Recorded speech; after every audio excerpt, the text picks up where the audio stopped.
Hey, what's up? It's Jared with State of Tech, and today I have two Pixel phones. That's right, I have the Pixel 3 XL and the Pixel XL 3A, or whatever order that all goes in. But Google announced at Google I/O 2019 a new, more budget-friendly version of the Google Pixel 3. And it's absolutely fantastic. It has a lot of the great features that we know and love from the Pixel. So I wanted to talk about what the differences are because they're touting that $399 price tag, which is absolutely fantastic considering it comes with a great camera, a great screen, and of course just great overall Google performance. So what's the difference between the two?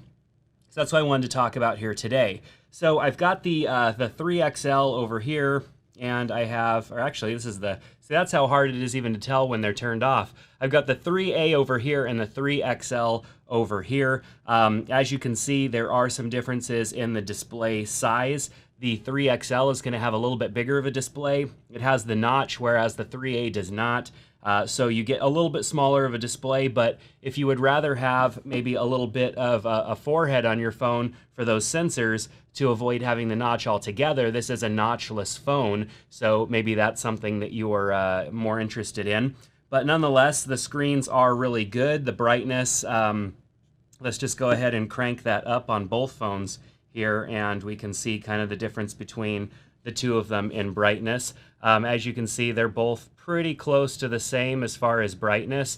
Viewing angles is really good on both of the phones. I mean, you really can't tell a whole lot of a difference between the displays, and even when you get in really close and kind of try to pixel peep, you're not really going to tell too much of a difference between the displays, even though the display technology is a little bit better in the 3XL. But as far as the pixels per inch go, they're really, really close, so you're not going to tell too much of a difference there. Things do appear a little bit bigger on the 3XL because of the larger display. There just seems to be a little bit more room. Things render a little bit larger because they can, because it is the 3XL versus the smaller size of the 3A XL here. So both of the phones I have running on Google Fi. I absolutely love Google Fi. Google Fi is a great service and performs really well in the area that I live. I've talked about Google Fi a couple of times, so as far as service goes, I think it's a great option for you to try out if you're thinking about getting one of these phones. You actually get a month free when you purchase this phone, and you can also save $100 right now when you purchase the phone as well, so I recommend checking that out. I've got a link down in the description below for you to check that out so that you can see what pricing is available on that Google 3A XL. So let's talk about some other features. One thing that you'll notice on both of these phones is that they do have front-facing cameras, but it's a little different.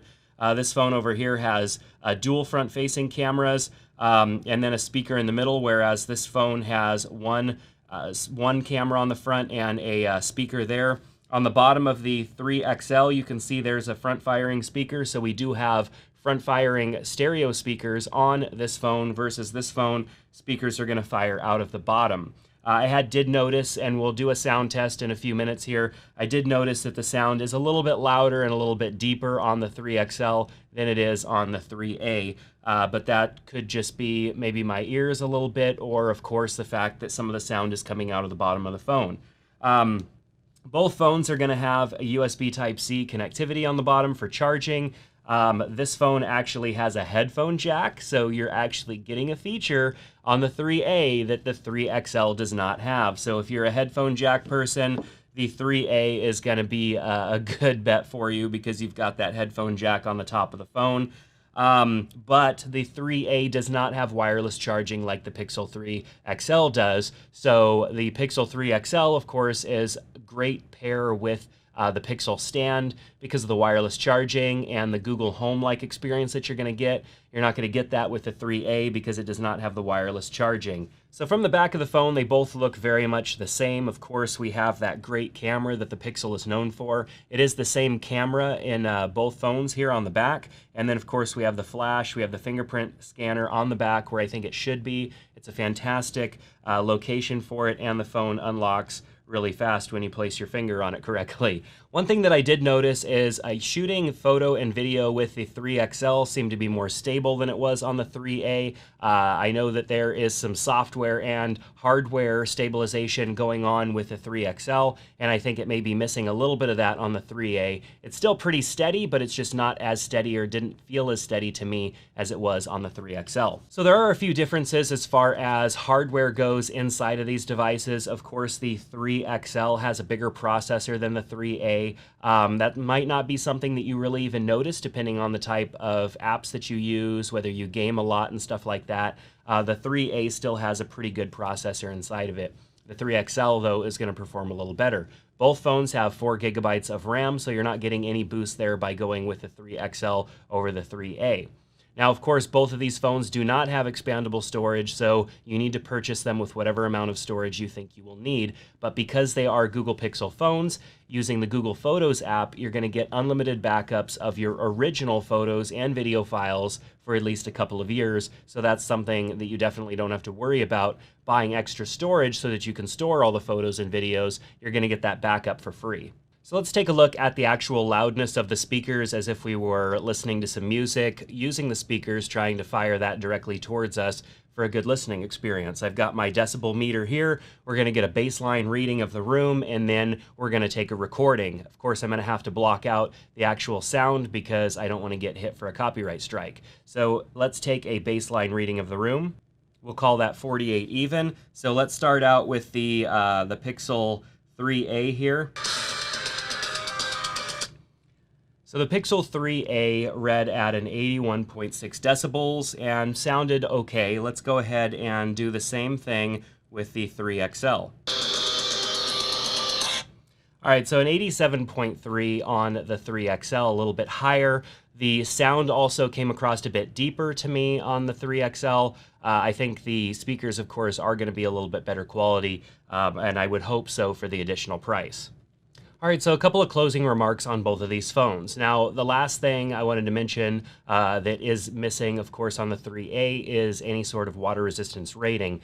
Google flat out just said that there isn't one. I don't know if maybe they didn't spend the extra money to get it certified, or maybe it is in fact not water resistant at all. I definitely don't want to be the one to test that out for the first time, but I'm sure over a little bit of time we'll find out from some other people online as to whether or not the 3A has any level of water resistance or not.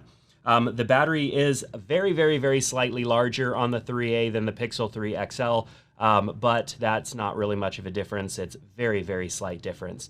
So what phone should you get? I think what it really comes down to is price, essentially, because both phones are absolutely fantastic phones. The 3A, extreme value that you're getting out of that phone, starting at $399 with 64 gigs of RAM. I mean, you're just getting a fantastic phone for a very small price, and then of course getting the savings if you sign up for Google Fi. Link is down in the description below for that. I think that there just really is no better phone on the market right now in that price point than the 3A. So 3XL is great if you want a little bit faster performance, you want bigger storage options, you want that dual front-facing camera, which is going to give you a little bit better experience with the camera. I've been showing you a couple of photos here and there, but I'm going to come back with my full review of the 3A soon, so you'll want to make sure to subscribe to the channel here for that so that you can see more about that 3A when I get some more time to spend with it.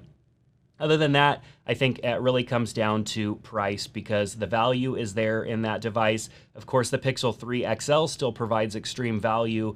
If you compare it to other flagship phones, the 3 XL is several $100s cheaper for what you're getting than a lot of the other flagship phones that are out there. So regardless of whether you choose the 3XL or the 3AXL or the 3 or the 3A, you're getting a fantastic phone. It just really comes down to the amount of money that you're spending. I know that there have been phones that I've chosen for family members that are more in the budget range in the past. I usually go with another manufacturer for that. Maybe the Pixel 3 or the main Pixel flagship line was a little bit pricey, a little bit more than they needed. But now with the 3A series of phones, that's absolutely going to be the new go-to phone for me to suggest to other people. I think if you're comparing, even iPhone to Android and you're saying, okay, iPhone has the iPhone XR, which is kind of the more budget phone, Pixel 3a is kind of the comparison there. You're getting absolutely fantastic phone, but you're getting it for significantly less than they'll sell you a iPhone XR for. So even comparing it there, I think the 3a wins out completely with the price point. So that's going to do it for this video. Let me know what you think down in the comment section below. 3XL, 3A XL, what do you think? Let me know. I'd love to hear your opinions down in the comment section. Of course, if you want more videos from us, click that subscribe button. And if you like this one, give it a thumbs up. We'll see you back here in the next one. Take care.